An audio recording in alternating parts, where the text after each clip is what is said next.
আসসালামু আলাইকুম। গত 18তম নিবন্ধনেও কিন্তু সাবজেক্টিভ ছিল লিখিত আকারে, আর এই 19তম নিবন্ধন থেকে কিন্তু সাবজেক্টিভ আপনাকে এমসিকিউ আকারে দিতে হবে।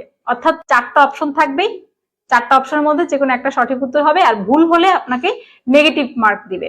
তো এই জায়গাটাতে আপনি কি মনে করতেছেন, নিবন্ধনের এই চাকরি পাওয়াটা কি আগে থেকে সহজ হবে নাকি কঠিন হবে?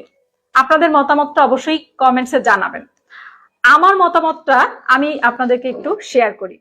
যেটা হচ্ছে, আমি মনে করি যে এই যে এমসিকিউ টাইপ কোশ্চেন, এইটা হওয়াতে আপনার জন্য চাকরি পাওয়াটা আগের চেয়ে আরো আরো অনেক কঠিন হয়ে যাবে।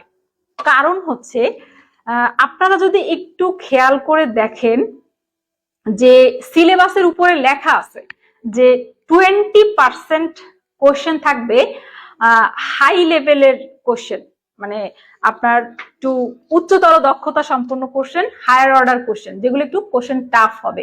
তো এই ধরনের কোশ্চেনেও কিন্তু আপনি যখন আগে যখন লিখিত ছিল, আপনি যখন 5 মার্ক বা 10 মার্কের একটা কোশ্চেন উত্তর করছেন, তখন কিন্তু অন অ্যান অ্যাভারেজ এক্সামিনার কি করে, অত মানে স্কুটিন যদি টাইট না হয়, ওভাবে করে না দেখলেও আপনাকে এভারেজে 2 মার্কস বা 1 মার্কস কিন্তু দিয়ে গেছে, আপনি সেই মার্কসটা ক্যারি করতে পারছেন।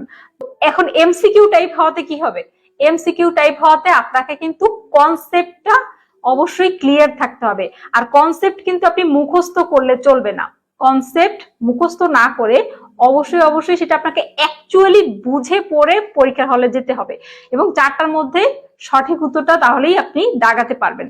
এবং এই যে কঠিন কঠিন হবে আর আপনার জন্য চাকরিটাও পাওয়া কঠিন হবে, এর মানে হচ্ছে যারা ভালো স্টুডেন্ট, তার নিজ সাবজেক্টে যাদের দক্ষতা আছে, তারা কিন্তু পরীক্ষায় ভালো এগিয়ে যাবে।